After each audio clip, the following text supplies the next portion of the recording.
The Arch Publications Podcast. This is the Arch Publications Podcast. And I just want to kind of explain where we are, because the sound is it's quite vast, I would describe the sound in here. And that's because we are in an absolutely beautiful building. We are in an old church. It's an old Methodist church. So I'm with Emma. Emma Semper Hopkins. And your business is? Semper Hopkins Upholstery Interiors. Tell me about this beautiful building that we're in.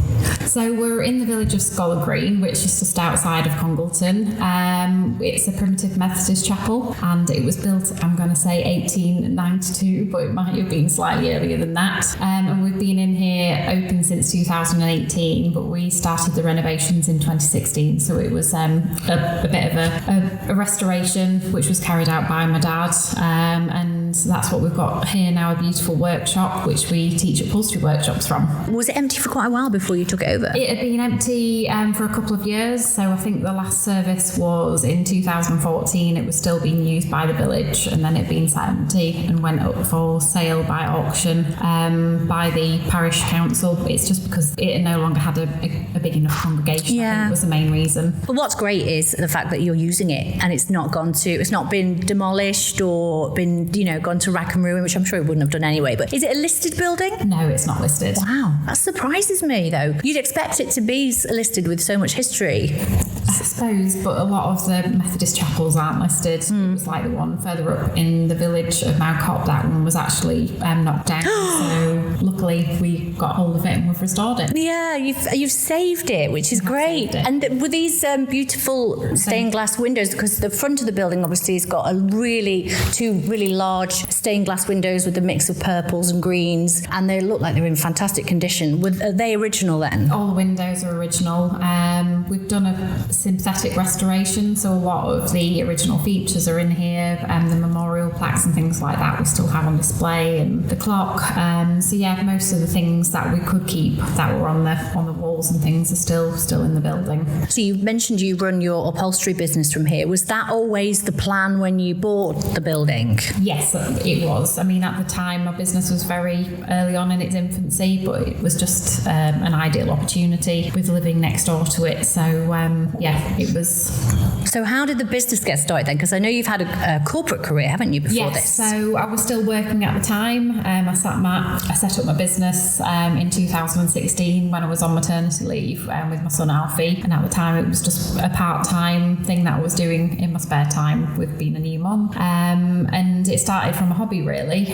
A few years before that, I'd started a night class because we needed furniture for our home that we'd restored. And it was just, I like to learn and keep busy. So it was one of those things that I thought I'll try my hand at it. And I got addicted. I just I love the creation, as in turning something from an old disused piece of furniture and transforming it into something new. And it's also really lovely to make new furniture as well. So that's evolved as I gain more skills. So what was the first piece of furniture you ever made, and have you still got it? It was a wing-back chair. That sounds pretty, Yeah, it was a big project. Yeah. I don't do things by half. It just says, bring your own project. And I thought, I'll do a chair, not knowing anything about upholstery or the complexities. And if somebody asked me now, what should you do as a first project, it wouldn't be a wing-back chair because it was quite a complicated piece of furniture. I don't still have it now. I have it in the chapel, as in it needs refurbing. It's just when I first did that chair, I did it in cream fabric, and I didn't know at the time that I was having a child. Okay, but did it turn out okay? Oh yeah, no, it was beautiful. I did it in a cream linen fabric with light leather football style buttons on. Nice. So it was very nice, but it didn't stand the test of time of milk and other things. Yeah. It just got a bit aged, shall we say, and when your family goes from 2 to 3, we couldn't fit the 3 of us on 2 wing-back chairs, so what was in its place is now a sofa. And did you do the sofa? No, I didn't. Oh. I have done 2 of the sofas in the house, but I didn't have time at the time to do the one for the kitchen. Are the sofa's the biggest thing that you've done? Yes, sofas, yeah. But it's not something I do all the time because I need to get an extra pair of hands to tackle a sofa. It's just because it's so big and heavy. So to try and do something like that by yourself all the time isn't manageable. But whilst I did all my training and stuff like that, I did sofas as projects. So how did the idea of, because one of the things that you do in your business, you do a couple of things. You can do work for the people, so you can actually reupholster things for people, but you also do these fabulous training days, don't you? So I'm booked on to one next week, and as I mentioned to you when I booked on, I'm the most uncrafty person in the world. I really am. But you were like, no, don't worry, it'll be fine. And my mum is as well, so she's coming with me. We're very excited about it because we never do anything like this together, so it's quite nice. Where did that concept come from? So a few years earlier, a lot of people have been asking me to teach workshops. Emma, when are you going to start teaching? And it was actually during lockdown when I had a bit of time to actually sit down and reflect and look at where I wanted to take my business. I started exploring upholstery workshops, and it was born from the infancy of the storage crate, which is a storage box with an upholstered lid. That was one of the products we used to actually sell and make for people. So I turned that into an upholstery course, and that was the first one we did. And so it was really from a bit of an appetite from clients asking me to do it, and just sitting down and working out how to actually evolve it into the business in terms of breaking it down into a tutorial, lessons, obviously buying equipment, all those other things. I tested it out on a few willing friends and loyal customers, and they loved it. And so from there, the idea was born, and it evolved obviously by adapting my website, in terms of everything that has to then go with it. It was part of the business that I built. So how long have you been doing it for now? It'll be 2 years coming up to this Christmas. So that's including obviously the COVID period. So were you remote for a while and then? So at the beginning, I was planning to launch it just as we were going into the last lockdown, because at that time we'd come out of lockdown, hadn't we? We were seeing people and going on holidays. I think it was the first, as we come out the first one. And so I planned to launch it in the January of 2020, not knowing that we were going into a full lockdown. So loads of people had booked on. They were just really understanding, and we just had to push back the initial bookings. So we just delayed the start of it. So we started in April of 2021. It was last year.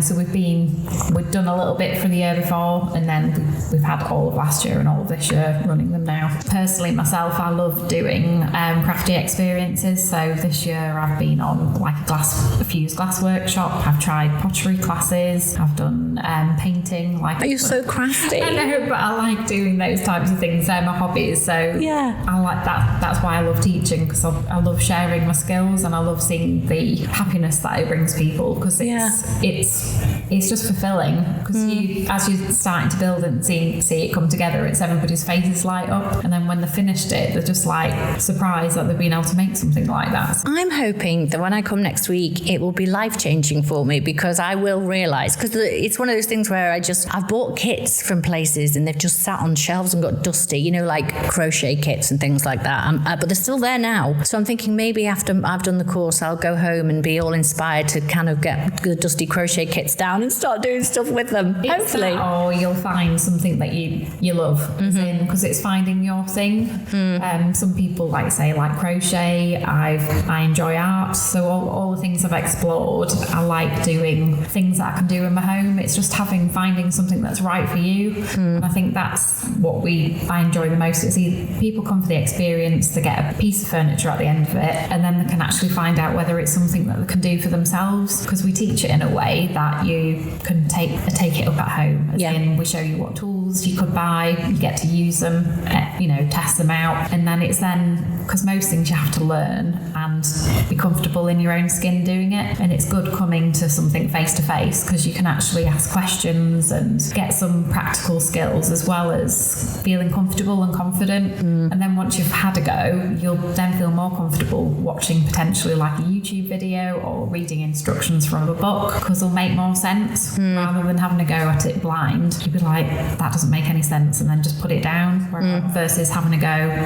somebody showing you're more likely to have another go yourself at home. Yeah. Or come back and do something else. And one of the reasons why I wanted to bring my mum was because we see each other every day. I know she's my mum, but it's kind of it's an opportunity for us to bond. Yeah. And I know you've mentioned to me before about businesses using it as team building and things like that. You're trying to introduce a bit of that into the business as well, aren't you? Yeah, because it's a really nice thing for people to escape from work, especially if you're office based and behind a screen a lot of the time. And people forget what it's like to just make something. It's quite mindful when you're lost in the experience of just actually making. You can switch off from day to day and just get immersed in the whole experience. It's like a lot of creative things. It gives you the same release, and it's just something that's lovely that you get that experience of being with your team, but getting some time for yourself as well. Is it a man thing though? Do you get many men that do it? Yes, we get both men and women that come to do it, because it is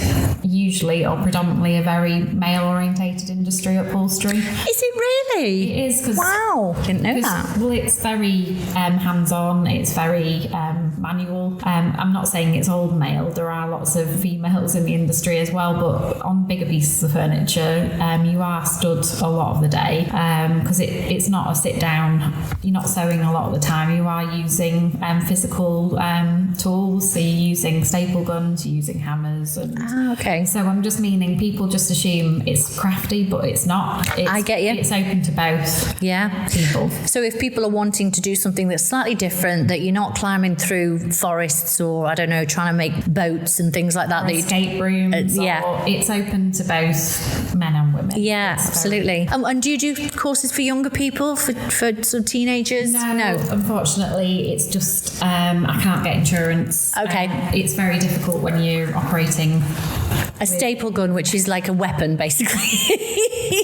If I don't get it right next week, it's like... So we can teach over 16s. Okay. Over 16s, it's a different story. It's just a minefield becomes... And Christmas presents, are you doing vouchers this year? Yes, it's very good for, well, just vouchers for Christmas or special birthdays, when we call them like gift experiences. So you can either buy something to the full value, or you can just buy something up to the value that you like, and it can be redeemed against a future workshop for people. If someone wanted a footstool though, I mean, is it like 50-50 then? So you're doing stuff for other people and then you're doing the craft workshops? Yeah, we do both. So I teach around 3 to 4 workshops a month, and then I do other work in between that in terms of custom work, and it just depends what we're doing, because we do our own ranges of handmade furniture, as well as reupholstering existing transformations like dining chairs and chairs. Because I noticed in the church, all the walls have been stripped back. It's beautiful, and you've got the original brick, and there is, I'm just turning around, that's why I've gone all echoey, you've got lots of pieces made of wood, which I believe your dad does, doesn't he? He does. He makes all of the he makes all the wooden frames for the workshops, and he makes all of the handmade wooden furniture for the business as well. But that's one of the reasons why we're doing more teaching, is so my dad can take a step back and we're trying to work out its retirement. Right. So we can spend less time in the business and spend more time out. So what did he do? Was it that his career then? No, so he has been in the building trade, and he's always been handy. He's done like house renovations. He can do anything, as in he can turn his hand to carpentry. He's obviously done all the restoration in here in terms of all the brickwork and things like that. So he's trained himself. He's done a great job. He is very good. Yeah, so... And here's your dad. Just doing an interview. It's fine. I'll bleep you out. I did check. No, it's fine. It's fine. So you came from a corporate background, and what was that job you were in? So I used to work at the Co-op, food retail. Their head office is based in Manchester. So my background, after I left university, I basically went into food retail, trained up from from a buying assistant through to a buyer, and then I moved to the co-op. I've been there about 10 or 11 years before I left. Food buying, commercial trading manager, and then for the last 4 years there I was working in the own brand development team. So working and managing, part of that was managing the own brand developers, and then the last part of my job was managing the packaging side of things, so all the labels that you see. It was the team that did all the design and process, that type of stuff. I love the fact that your dad's walking around. I think it's cool because ultimately this is like where you work. One of the things I want to do about these podcasts is, it's about getting out to meet people and seeing where they are and seeing where they work, and not necessarily being in a studio environment where it's all nice and soft and fluffy. It's like, the reason why we sound echoey is because we're in this really beautiful building, and that your dad works here and he's mooching around. It's great. I love it. So don't worry about it. It's fine. I'm gonna keep all that in, apart from when he nearly swore. So I suppose I just want to ask, really, because going from a secure job and setting up your own business, and particularly a business which is very much you mentioned it, you said it was a hobby that you wanted to make into a career, into your own business. I imagine there are lots of people potentially listening to this podcast who will want to do that. So is there any advice? It's a big question, but is there any advice that you can give anybody who's kind of got the same mindset or idea?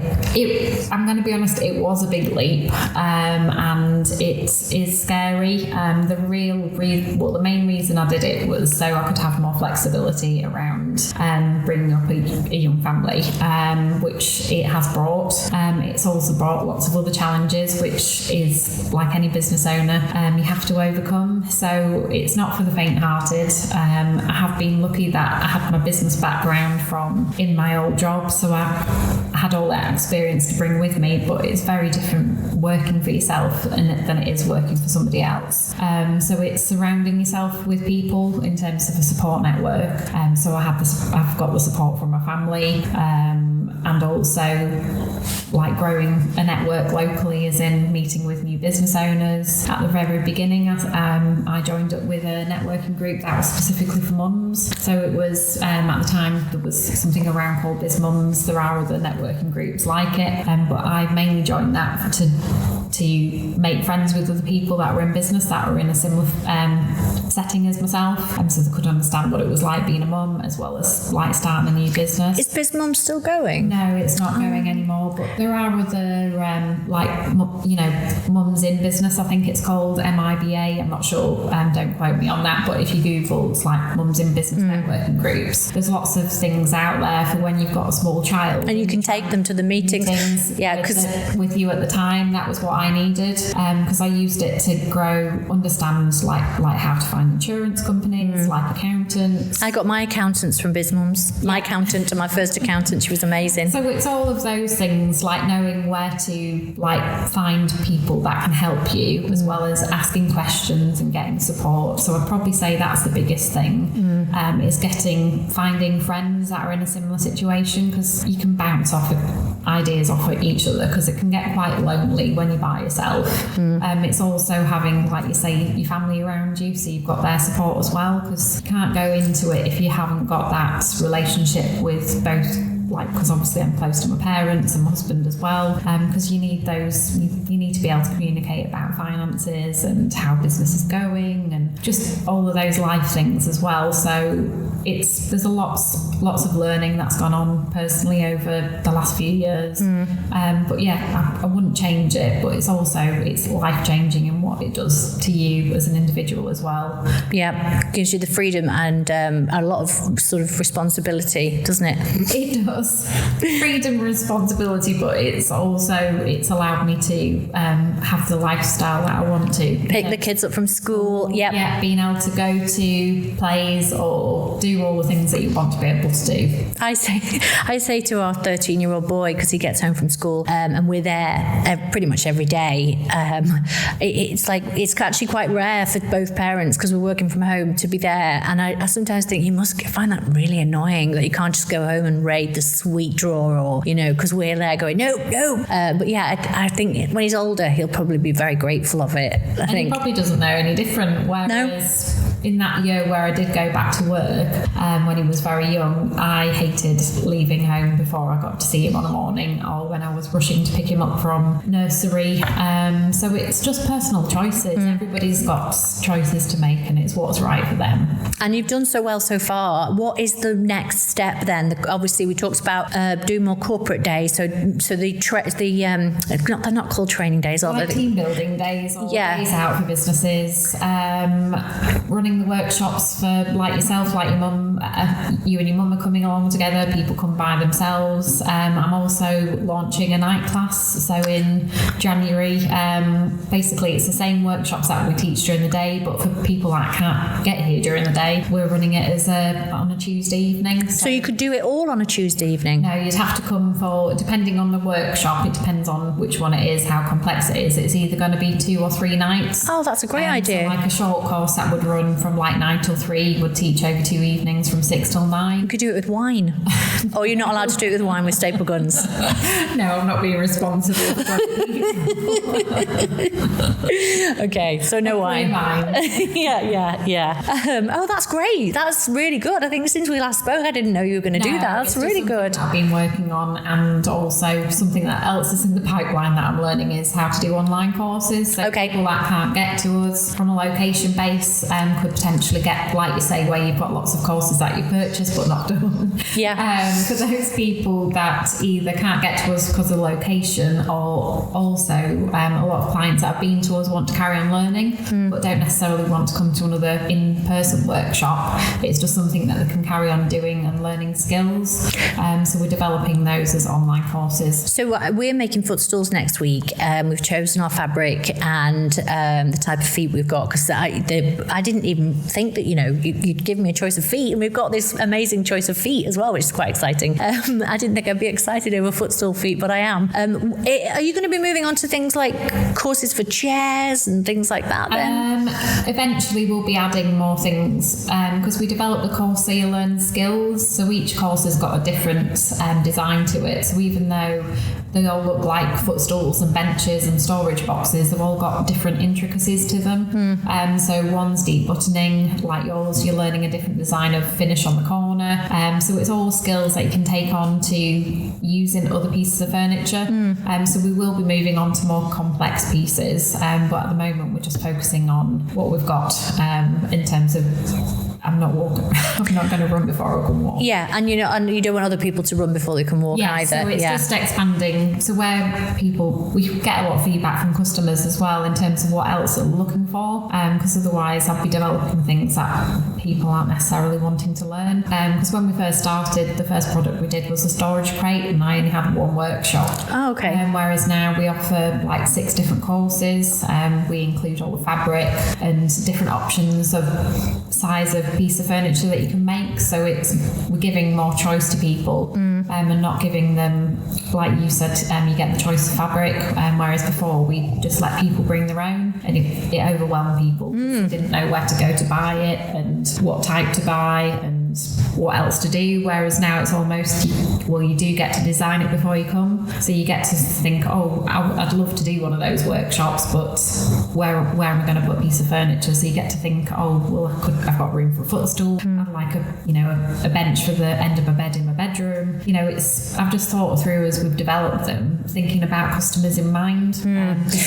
Most of the time it's having somewhere to put it. Yeah, I think that's really important as a business as well. It's something that we don't think of when we start, the journey that the customer needs to go on. And I definitely think, from my perspective, the process of booking on the course was really easy, and the choosing of the fabrics was really easy, and because it's actually something that is overwhelming to me, making something, it doesn't fit into my norm. And actually I think any business that starts need to make sure they get that customer journey right, don't they? And you've absolutely nailed it, I think. I've not been on the course yet, but I even know I've got to bring a packed lunch, so Yeah, you've definitely nailed it. And I suppose that's a good bit of advice for anybody who wants to start their own business as well, as making sure they get their customer journey right. Yeah, because it's a big thing, because customer service is so important to us. It's the same when we develop, as in making pieces of furniture for customers and clients. We want it to be fit for purpose at the end of use, and it's the same as the piece of furniture you're taking home. I don't want people buying the wrong fabric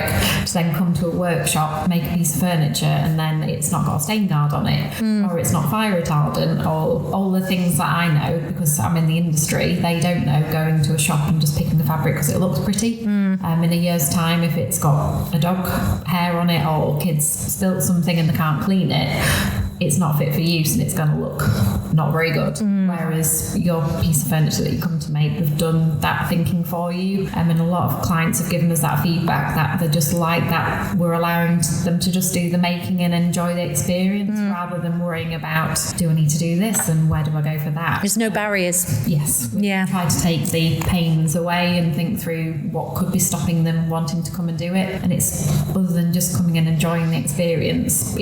Most people have said it's a win-win, even if they don't like doing upholstery after it. They've still had a lovely day and still got a beautiful piece of furniture, and they might not want to take it past that. Whereas other people come back time and time again because they get the buzz of learning, and they keep on thinking, where can I put something else? And finding homes, or they just gift it onto somebody else because it's so lovely. We've got people coming back this month to make it as a Christmas present for someone. So because people like the thought of handmade, and they're making it to gift on for somebody else. I have to say, I spent some time looking for a footstool, and the price of actually doing the course is such good value because you go away with the footstool. It's like the price of a footstool. They're so expensive, and the fact that I'm making a footstool and getting that within the day, it's just really, really good value. Really good value. So thank you for that. You're welcome. So anyway, it's been really nice to talk to you, and I'm really looking forward to my course next week and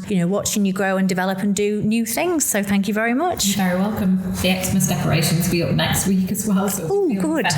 Oh, that's very good. Mulled wine? Hot chocolate. Okay. Thank you. Business Insights with Arch Publications, hosted by Katy O'Regan. The Arch Publications Podcast.